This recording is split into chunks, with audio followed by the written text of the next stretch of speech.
The CIA once surgically implanted a microphone inside a live cat. They spent 5 years and $20 million on this operation. The target? Soviet spies in Washington, D.C. This is the bizarre, true story of Operation Acoustic Kitty. One of the strangest intelligence operations ever attempted. A tale of Cold War desperation that pushed the boundaries of both technology and common sense. The year was 1960. The Cold War was at its peak.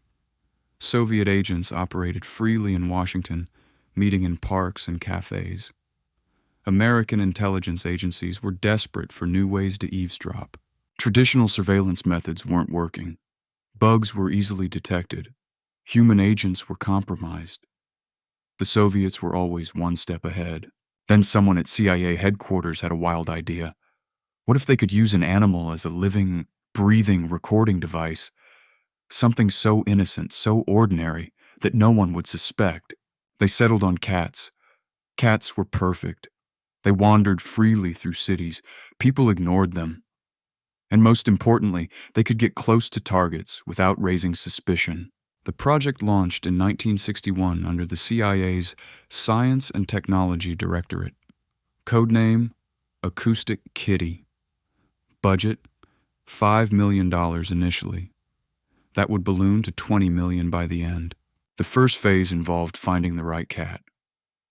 They needed one that was trainable, healthy, and had the right temperament. After weeks of searching, they found their candidate at a local animal shelter. The cat was an ordinary gray and white tabby. Nothing special about her appearance, but she was about to become the world's first cyborg spy. Next came the surgery. CIA veterinarians worked with electronics experts to devise an impossible procedure. They would implant a microphone in the cat's ear canal. A radio transmitter would be placed in her chest cavity, just behind the rib cage. A thin wire antenna would be woven into her fur, running from head to tail. The operation took over an hour, but there was a problem. Cats don't follow orders like dogs do. They get distracted by food, other cats, interesting smells. How do you control a cat in the field? The CIA's solution was even more invasive surgery. They attempted to reduce the cat's natural instincts through behavioral modification. They tried to make her focus solely on audio surveillance. The training phase began in 1964. CIA handlers spent months teaching the cat to walk in straight lines towards specific targets, to ignore distractions, to position herself for optimal audio recording. The tests were mixed at best. Sometimes the cat performed perfectly, walking directly to the target and recording clear audio. Other times, she would wander off, distracted by a bird or a patch of sunlight. But the CIA was confident. They had invested too much money and time to give up now. In summer 1966, they decided to conduct the first field test. The target, 2 Soviet agents meeting in a Washington, D.C. park. The operation was planned with military precision. Multiple backup teams positioned around the park. Electronic monitoring equipment in a nearby van. The cat was transported to the location in a specially modified carrier. July 20th, 1966. The day of the mission. CIA operatives watched through binoculars as their $20 million cyborg cat was released near the park entrance. For a moment, everything went according to plan. The cat began walking toward the bench where the 2 Soviet agents were sitting. The audio equipment was working. The signal was clear. Then disaster struck. The cat stepped into the street just outside the park.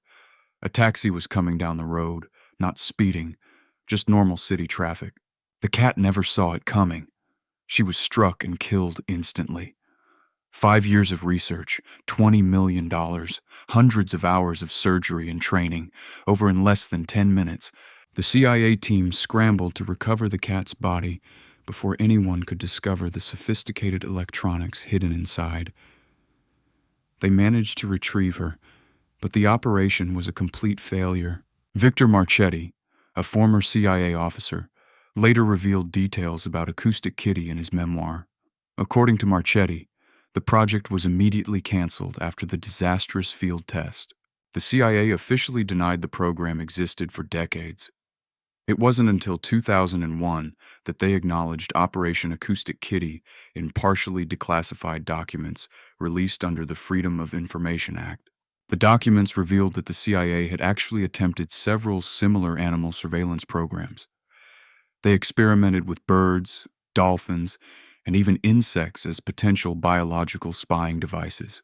Today, Operation Acoustic Kitty stands as a symbol of Cold War-era excess and bureaucratic overreach. It shows how far intelligence agencies were willing to go in their battle against the Soviet Union. But perhaps there's a deeper lesson here. In their obsession with high-tech solutions, the CIA forgot the most basic principle of working with animals. You can't control nature. The cat that died that day in Washington was never given a name in the official records. She was just asset number Acoustic Kitty 001. But she deserves to be remembered as more than just a footnote in spy history. If you enjoyed this bizarre chapter of intelligence history, make sure to subscribe for more declassified stories that reveal the stranger side of the Cold War. The truth, as they say, is often stranger than fiction.